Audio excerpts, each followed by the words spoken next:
Châu Âu sục sôi, 3 cơ quan ngoại giao của Ukraine nhận thư đe dọa tầm dung dịch đỏ. Nga nói an ninh châu Âu bị phân mảnh, Mỹ nắm thóp EU. Đức đề nghị châu Âu lập lại trật tự hòa bình sau khi xung đột ở Ukraine kết thúc. Cựu chỉ huy quân sự nói Anh đang xung đột với Nga, cụ thể ra sao? Tại mặt trận Ukraine, phe ly khai nói Kiev tung luận điệu chống Nga để đánh lạc hướng người dân. Đáng chú ý, Viện Nghiên cứu của Anh tiết lộ Nga đã lên kế hoạch sáp nhập toàn bộ Ukraine hồi tháng 8. Ukraine nói một số binh sĩ Nga rút khỏi tiền tuyến ở Zaporizhia. Một số tin tức đáng chú ý khác, Tổng thống Mỹ long trọng mở quốc yến tiếp đón người đồng cấp Pháp. Tiêm kích tàng hình Mỹ gặp sự cố khi huấn luyện. Ở cuối bản tin, hòa cùng không khí World Cup cuồng nhiệt ở Brazil thu nhỏ giữa lòng Pakistan. Tất cả sẽ được gửi đến quý vị ngay sau đây.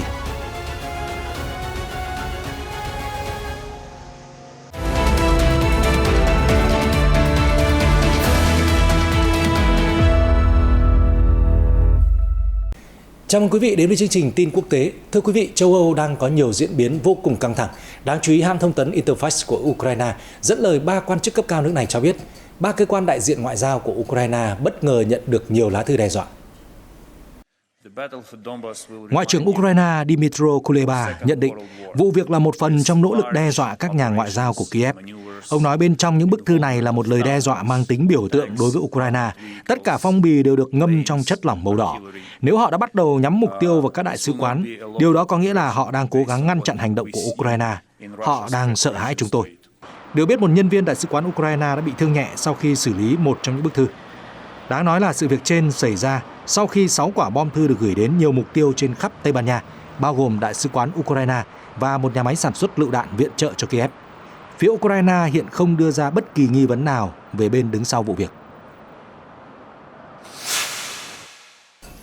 Thưa quý vị, thời gian gần đây, quan hệ giữa các nước lớn đang có nhiều biến đổi. Giữa bối cảnh an ninh ngày một phức tạp, mới đây Ngoại trưởng Nga Sergei Lavrov đã nói rằng các chính sách của NATO ở châu Âu đã dần bị mờ nhạt từ thời chiến tranh lạnh do Washington muốn kiểm soát hoàn toàn EU. Theo nhà ngoại giao, diễn biến trên khiến mọi nỗ lực hợp tác có ý nghĩa giữa Nga và châu Âu khó có thể xảy ra trong tương lai gần. Theo hãng tin Sputnik, Ngoại trưởng Nga Sergei Lavrov đã tuyên bố EU đang cố gắng tạo ra hệ thống an ninh chống lại Moscow, chứ không phải tự chống lại mình. Trong phần tóm tắt về các vấn đề an ninh châu Âu, Bộ trưởng Ngoại giao Nga nhấn mạnh, quan hệ giữa Moscow và phương Tây đã không còn như xưa nữa. Ông Lavrov nói thêm, ông không chắc về khả năng khôi phục quan hệ hợp tác giữa Nga và EU và liệu các bên có thể cùng giải quyết vấn đề an ninh châu Âu hay không. Tuy nhiên, ông nhấn mạnh Moscow vẫn luôn sẵn sàng lắng nghe ý kiến của các nước phương Tây.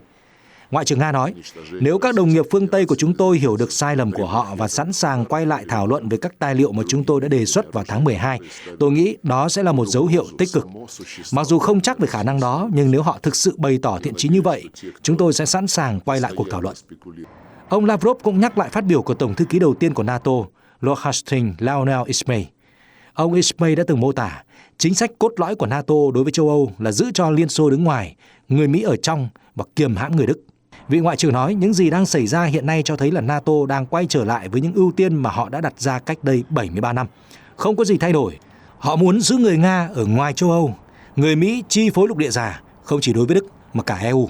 Rõ ràng triết lý thống trị và lợi thế đơn phương không hề biến mất kể từ sau khi chiến tranh lạnh kết thúc. Ngoại trưởng Lavrov còn nhắc đến yếu tố mà ông cho là tình trạng đáng buồn của các tổ chức liên chính phủ châu Âu. Theo ông, các chính sách của phương Tây đã làm tê liệt Hội đồng châu Âu, trong khi Tổ chức An ninh và Hợp tác châu Âu OSCE cũng đang đối mặt với nhiều vấn đề. Ông Lavrov lưu ý rằng Thụy Điển, quốc gia chủ trì OSCE hồi năm ngoái, đã từ bỏ lập trường trung lập, tiếp tục mở đường để OSCE bị Washington và Bruxelles chi phối. Nhà ngoại giao cũng nói rằng phái đoàn giám sát đặc biệt của OSCE ở Ukraine đã làm mất uy tín của tổ chức này. Theo ông, OSCE đã không làm tốt nhiệm vụ của mình và làm ngơ trước việc quân đội Ukraine vi phạm thỏa thuận Minsk mỗi ngày. Về cơ bản, phái bộ của OSCE đứng về phía chính quyền Kiev, ông Lavrov nhấn mạnh. Đáng chú ý, Ngoại trưởng Nga bình luận, trong khi chờ đợi Ba Lan, nước chủ trì OSCE năm 2022, đang đào mồ chôn tổ chức này, phá hoại mọi sự đồng thuận. Nhà ngoại giao nói thêm, an ninh ở châu Âu đang bị phân mảnh, OSCE đang trở thành một thực thể bị gạt bên lề. Trước đó, hội nghị thường niên của Hội đồng Bộ trưởng OSCE lần thứ 29 đã khai mạc tại thành phố Lodz của Ba Lan và vắng bóng Nga. Ông Lavrov nói rằng ông đã không được Warsaw mời vì Ba Lan duy trì tư tưởng cô lập Nga một cách tuyệt đối trên trường quốc tế. Sky News cho biết là trong bài phát biểu hôm 1 tháng 12, Thủ tướng Đức Olaf Scholz đã mường tượng về những gì có thể xảy ra ở châu Âu khi xung đột ở Ukraine kết thúc. Nhà lãnh đạo nói rằng điều ông muốn thấy là lục địa già quay trở lại trật tự hòa bình như trước khi giao tranh nổ ra, đồng thời các nước sẽ giải quyết tất cả khúc mắc về an ninh chung. Tuy nhiên, ông lưu ý điều này chỉ được thúc đẩy khi Tổng thống Vladimir Putin đồng ý ngừng gây hấn với Ukraine. Phát biểu tại một hội nghị an ninh, Thủ tướng Scholz nhấn mạnh, ông muốn khôi phục các thỏa thuận an ninh đã đạt được trong và sau chiến tranh lạnh. Ông khẳng định Berlin sẵn sàng hợp tác với Nga để giải quyết các vấn đề như kiểm soát vũ khí. Tuy nhiên, điều này chỉ xảy ra khi Nga cam kết ngừng nỗ lực mở rộng lãnh thổ của mình. Vị Thủ tướng nói rằng các đồng minh NATO khác như Ba Lan và các quốc gia vùng Baltic có thể sẽ chọn cách tiếp cận khác, bao gồm phát đi tín hiệu không nhượng bộ Nga bất cứ điều gì. Bình luận về cách Đức đối phó với Nga sau khi xung đột ở Ukraine kết thúc, ông Scholz nói, Nga đã phá hủy trật tự hòa bình mà chúng tôi xây dựng trong nhiều thập kỷ. Đức và đồng minh thống nhất rằng không thể chấp nhận các nỗ lực thay đổi biên giới bằng vũ lực thêm một lần nào nữa. Những gì Nga đang làm ngày nay rõ ràng giống như chủ nghĩa đế quốc vào thế kỷ 17, 18, 19. Đó mới là thời điểm mà quốc gia mạnh hơn nghĩ rằng họ có thể chiếm lãnh thổ của nước láng giềng, xem nước láng giềng là vùng nội địa, buộc họ phải tuân theo một số quy tắc mà mình đặt ra. Đây là điều không bao giờ có thể được chấp nhận. Tuy nhiên, vị Thủ tướng lưu ý thêm, chúng ta phải quay trở lại với các thỏa thuận đã đạt được trong những thập kỷ qua. Đó là cơ sở cho hòa bình và trật tự an ninh ở châu Âu. Điều này có nghĩa Nga cần chấp nhận xã hội cởi mở, dân chủ. Thêm vào đó, các quốc gia thành viên của Liên minh châu Âu sẽ đảm bảo không có hành động gây hấn. NATO cũng không hành động khiêu khích. Tất cả vấn đề về an ninh chung đều có thể được thảo luận và giải quyết. Chúng tôi sẵn sàng làm như vậy, ông nhấn mạnh. Chia sẻ với Sky News, cựu lãnh đạo lực lượng vũ trang Anh mới đây cảnh báo Vương quốc Anh đang rơi vào một số cuộc xung đột với Nga. Cụ thể là gì? Xin mời quý vị tiếp tục theo dõi. Cụ thể, ông Lord Houghton, cựu tham mưu trưởng Bộ Quốc phòng Anh từ năm 2013 đến năm 2016, cảnh báo cuộc xung đột chiến lược ở quy mô lớn đang hình thành giữa Nga với Vương quốc Anh và các đồng minh. Vị cựu quan chức chỉ ra, mâu thuẫn giữa hai nước tồn tại trong hàng loạt lĩnh vực, bao gồm không gian mạng, năng lượng, thực phẩm, các nỗ lực trừng phạt kinh tế, tuyên truyền thông tin sai lệch, ám sát, ủy nhiệm cho hành động cực đoan. Ông Houghton lưu ý thêm, bối cảnh trên đòi hỏi quốc tế phải đoàn kết mạnh mẽ. Tôi lo lắng rằng Tổng thống Vladimir Putin có thể vẫn nghĩ rằng ông ấy có thể giành chiến thắng, hoặc ít nhất là nỗ lực tạo ra một nền hòa bình có lợi cho Nga, vị cựu chỉ huy chia sẻ. Ông Lord Houghton cũng cho biết, cuộc xung đột ở Ukraine là nguyên nhân chính dẫn đến cuộc khủng hoảng chi phí sinh hoạt hiện nay. Ông nói, tôi lo lắng rằng xã hội sẽ bối rối trước hàng loạt cuộc tranh luận tiêu cực rằng COVID-19, Brexit, sự kém cỏi của chính phủ là những yếu tố gây ra cuộc khủng hoảng chi phí sinh hoạt.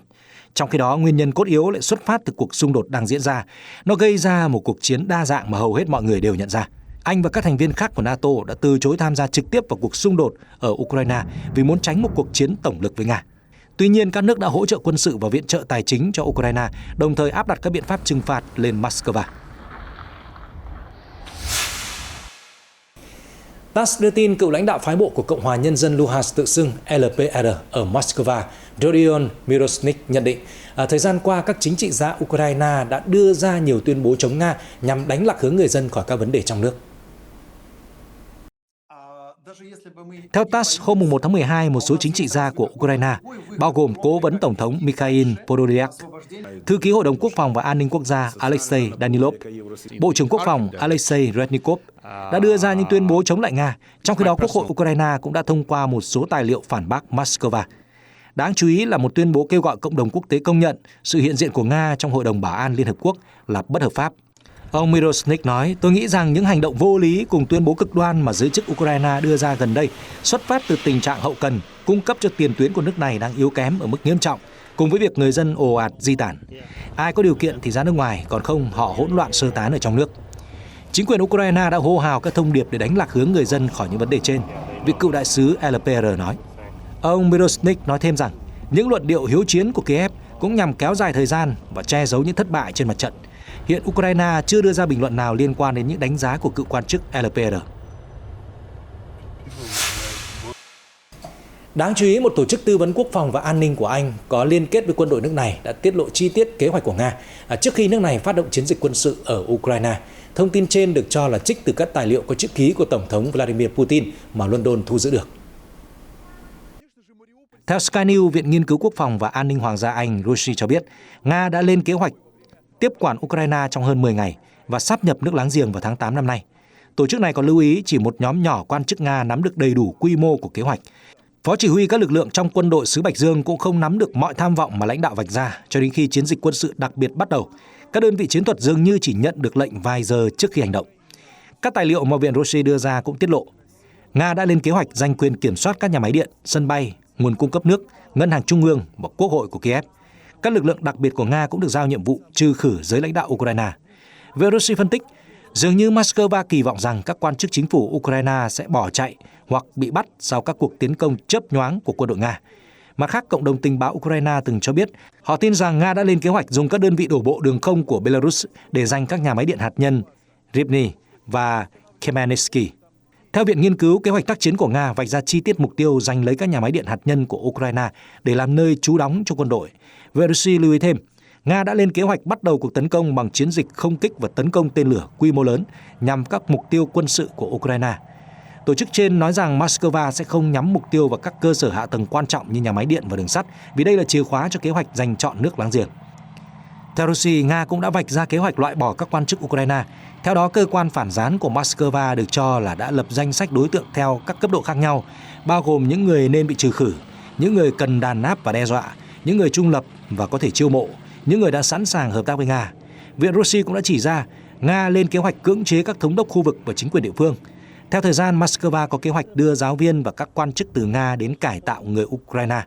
Hiện tin tức từ Viện Rossi, cơ quan có liên hệ chặt chẽ với quân đội Anh, chưa thể được kiểm chứng độc lập. Nga chưa đưa ra bình luận nào liên quan đến thông tin trên.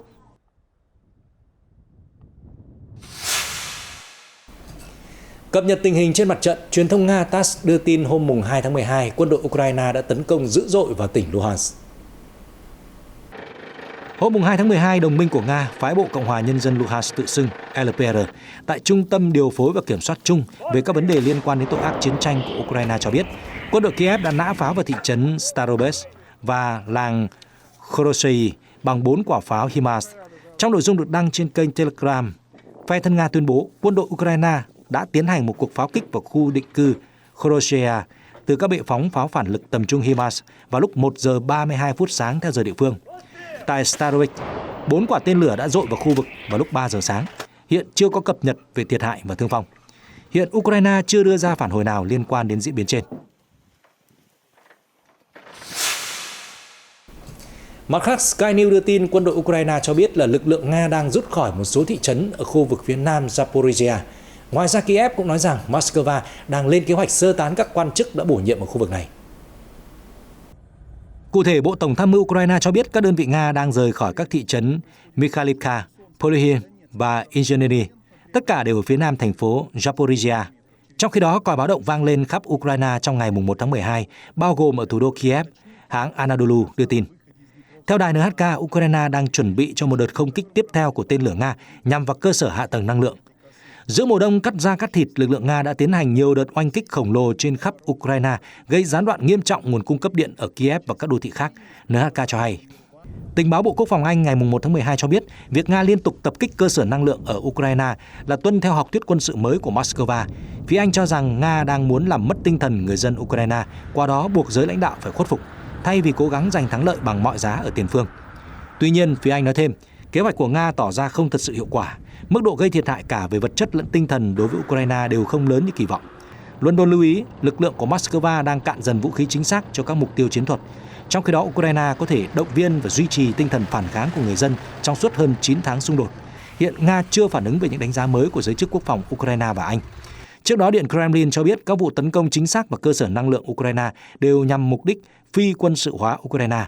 Nga bác bỏ cáo buộc nhắm vào các mục tiêu dân sự. Ở diễn biến khác, Bộ Quốc phòng Nga hôm 2 tháng 12 cho biết lực lượng hàng không vũ trụ của nước này đã phóng thử thành công một tên lửa đánh chặn mới thuộc hệ thống phòng thủ tên lửa đạn đạo ABM.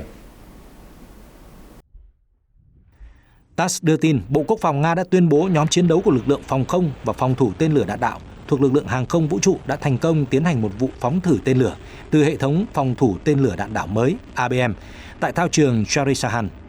Đây là nơi Nga thuê làm bãi thử tên lửa ở Cộng hòa Kazakhstan. Thiếu tướng Sergei Grabchuk, chỉ huy lực lượng phòng thủ tên lửa đạn đạo của lực lượng hàng không vũ trụ cho biết, tên lửa đánh chặn mới của hệ thống ABM đã chứng minh được tính năng chiến đấu vượt trội. Các nhóm tác chiến đã hoàn thành xuất sắc nhiệm vụ, tấn công mục tiêu giả với độ chính xác cần thiết. Hồi tháng 7 năm 2020, trong một cuộc phỏng vấn với tờ báo Krasnaya Zvezda của Bộ Quốc phòng, Tổng tư lệnh lực lượng hàng không vũ trụ Nga, Đại tá Sergei Surovikin cho biết Nga đang thử nghiệm khả năng phòng thủ của hệ thống IBM. Vào thời điểm đó, có thông tin cho rằng lực lượng hàng không vũ trụ Nga sẽ sớm nhận được một trạm radar đa năng nâng cấp và các tên lửa đánh chặn phiên bản tiên tiến.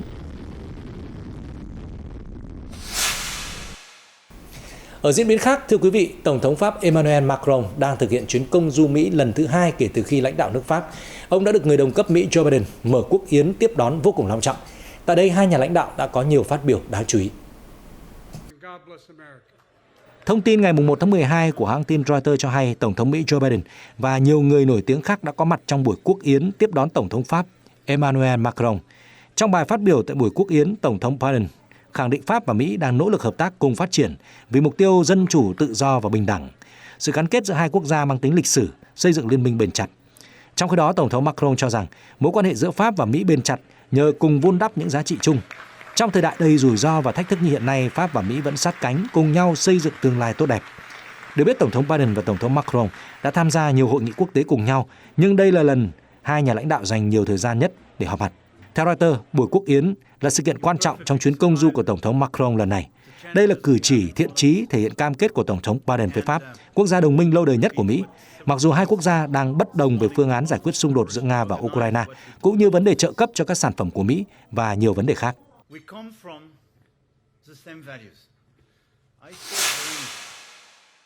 Chuyển sang một số tin tức đáng chú ý khác. Thưa quý vị, hãng tin NHK hôm 2 tháng 12 cho hay các quan chức chính phủ Nhật Bản đã thống nhất mức chi tiêu cho quốc phòng trong 5 năm tài chính tiếp theo ở mức 40 đến 43 nghìn tỷ yên, tương đương với 300 tỷ đô la Mỹ, tức cao hơn 50% so với mức chi tiêu dự kiến trước đó. Theo hãng tin NHK, Bộ Tài chính Nhật Bản đã đề xuất tổng chi tiêu quốc phòng thấp hơn 10.000 tỷ yên.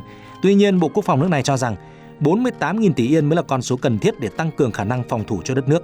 Thủ tướng Kishida Fumio cũng đã chỉ đạo các bộ trưởng tăng ngân sách quốc phòng hàng năm và các ngân sách liên quan lên 2% tổng sản phẩm quốc nội trong năm tài khóa 2027. Được biết, các thành viên chính phủ đã đạt được sự đồng thuận sau khi Thủ tướng Kishida nêu rõ các biện pháp đảm bảo nguồn tài trợ sẽ được quyết định vào cuối năm nay. Thưa quý vị, tiêm kích tàng hình F-35 của Mỹ đã bất ngờ gặp sự cố khi đang diễn tập tại một căn cứ quân sự ở Nhật Bản.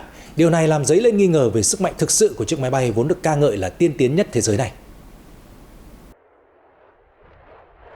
Theo hãng tin Sputnik News, một máy bay chiến đấu tàng hình F-35B của Mỹ đã bị rơi sau khi hỏng bộ phận hạ cánh.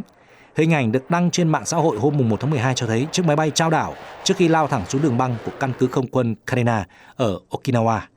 Nguồn tin từ quân đội Mỹ cho biết sự cố trên xảy ra khi chiếc F-35B đang thực hiện các hoạt động huấn luyện tiêu chuẩn. Nó phải hạ cánh khẩn cấp do nghi ngờ có sự cố về điện. Phát ngôn viên đội máy bay thủy quân lục chiến số 1 của Mỹ, thiếu tá George Martin khẳng định sẽ tiến hành một cuộc điều tra chi tiết về nguyên nhân sự cố này. Được biết, tai nạn lần này chỉ là một trong những sự cố mà loại máy bay chiến đấu tàng hình đắt tiền của Mỹ gặp phải. Vào năm trước, một chiếc máy bay F-35B của Hải quân Anh rơi khỏi tàu sân bay khi cất cánh, khiến cho Hải quân Anh, Ý và Mỹ phải thực hiện một chiến dịch trục vớt chung sau đó. Tiếp đến vào tháng 1 năm nay, một chiếc máy bay thế hệ F-35C hạ cánh không thành công trên tàu sân bay khiến Mỹ phải thực hiện một chiến dịch trục vớt tương tự trên Biển Đông. Thưa quý vị, đài NHK cho biết là cuộc gặp 2+2 giữa các bộ trưởng ngoại giao và quốc phòng của Nhật Bản và Úc sẽ tổ chức vào ngày thứ Sáu mùng 9 tháng 12 ở Tokyo. Các quan chức tham dự đối thoại 2+2 bao gồm Ngoại trưởng Úc Penny Wong, Bộ trưởng Quốc phòng Úc Richard Marles, Ngoại trưởng Nhật Bản Hayashi Yoshimasa và Bộ trưởng Quốc phòng Nhật Bản Hamada Yasukazu. Trước đó vào tháng 10, Thủ tướng Nhật Bản Fumio Kishida và người đồng cấp Úc Anthony Albanese đã ký tuyên bố chung về hợp tác an ninh. Theo tuyên bố chung, hai quốc gia Nhật-Úc cam kết sẽ thảo luận các biện pháp phản ứng dự phòng nếu như xảy ra biến cố an ninh ảnh hưởng tới hai nước và khu vực xung quanh. Phát biểu với báo chí ngày 2 tháng 12, Ngoại trưởng Nhật Bản Hamada bày tỏ hy vọng sẽ có một cuộc thảo luận thẳng thắn, sâu sắc với phía Úc vào tuần sau để thắt chặt hợp tác song phương về an ninh và nhiều lĩnh vực khác. Ông Hamada cũng có kế hoạch thảo luận riêng với Bộ trưởng Quốc phòng Úc Morales. Chuyển sang một số tin tức đáng chú ý khác, hôm 2 tháng 12, Reuters dẫn lời một nhà lập pháp cấp cao của Anh cho biết phái đoàn nước này đã thảo luận về hợp tác phòng thủ với đảo Đài Loan trong chuyến thăm vùng lãnh thổ mà Trung Quốc tuyên bố chủ quyền vào tuần này. Phát biểu trước báo giới sau cuộc gặp nhà lãnh đạo Thái Anh Văn, Chủ tịch Ủy ban Đối ngoại của Quốc hội Anh Alicia Keane cho biết Nội dung trọng tâm trong các cuộc trao đổi giữa London và Đài Bắc là nỗ lực duy trì hòa bình và ổn định ở Ấn Độ Dương, Thái Bình Dương. Giống như hầu hết quốc gia trên thế giới, Vương quốc Anh không có quan hệ ngoại giao chính thức với đảo Đài Loan. Tuy nhiên, thời gian qua, London cùng nhiều quốc gia phương Tây khác đã tăng cường hỗ trợ hòn đảo để giúp Đài Bắc phòng thủ trước những động thái mà các nước cho là mối đe dọa quân sự ngày càng tăng từ Trung Quốc. Trong khi Mỹ là quốc gia đem lại nguồn vũ khí cho Đài Loan, các công ty của Anh cũng đã giúp hòn đảo phát triển các hạm đội tàu ngầm nội địa. Trung Quốc đã nhiều lần kêu gọi Mỹ và đồng minh tôn trọng nguyên tắc một Trung Quốc, ngừng gửi tín hiệu sai lầm đến lực lượng đòi ly khai ở Đài Loan. Bắc Kinh đã nhiều lần tuyên bố sẽ đưa hòn đảo trở về với đất mẹ và không loại trừ khả năng dùng đến vũ lực. Ấn Độ vừa tổ chức ngày kiểm soát ô nhiễm quốc gia vào hôm 2 tháng 12, ngay cả khi thủ đô nước này vẫn chìm trong lớp sương mù dày đặc và chỉ số chất lượng không khí AQI vẫn ở mức rất kém. Chia sẻ với Reuters, một người dân đi xe đạp tỏ rõ sự bức bối khi lớp sương mù khiến anh mất gấp đôi thời gian để di chuyển tới điểm đến so với bình thường. Anh nói mọi thứ thật khó chịu, tôi đang hít thở một cách nặng nhọc. Hàng năm Ấn Độ đều kỷ niệm ngày kiểm soát ô nhiễm quốc gia, trùng ngày với thảm kịch khí đốt Bhopal xảy ra vào năm 1984. Khi đó, nhà máy thuốc trừ sâu Union Carbide ở miền trung đất nước bị rò rỉ khí ga khiến ít nhất 3.500 người thiệt mạng. New Delhi của Ấn Độ đang là thủ đô ô nhiễm nhất thế giới với 20 triệu người dân phải sống trong cảnh khói bụi suốt mùa đông. Tình trạng ô nhiễm nghiêm trọng xảy ra do khói bụi thải từ xe cộ, các hoạt động xây dựng cũng như việc nông dân các bang lân cận đốt đồng sau khi kết thúc mùa vụ.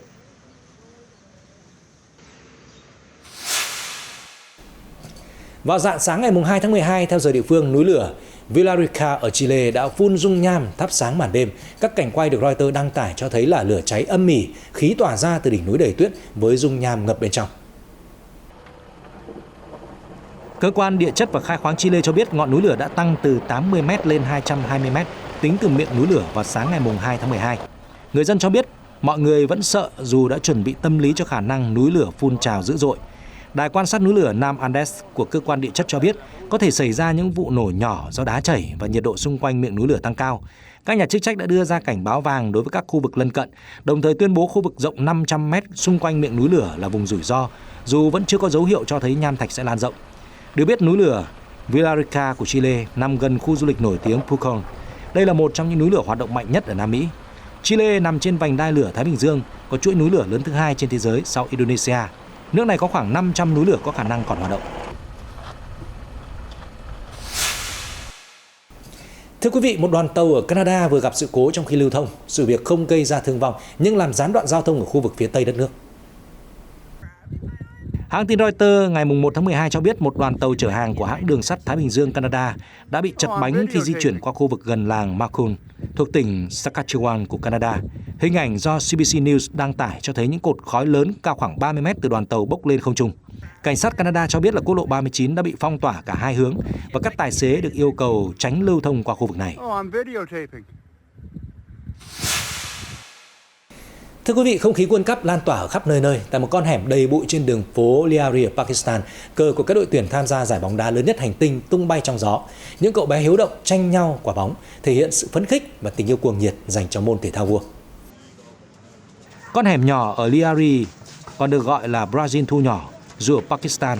Wasim Sabaji, thành viên của một học viện huấn luyện bóng đá ở Liari nói với Reuters, ở đây tình yêu dành cho bóng đá tuyệt vời đến mức có cảm giác như là World Cup được tổ chức ở Liari chứ không phải là Qatar.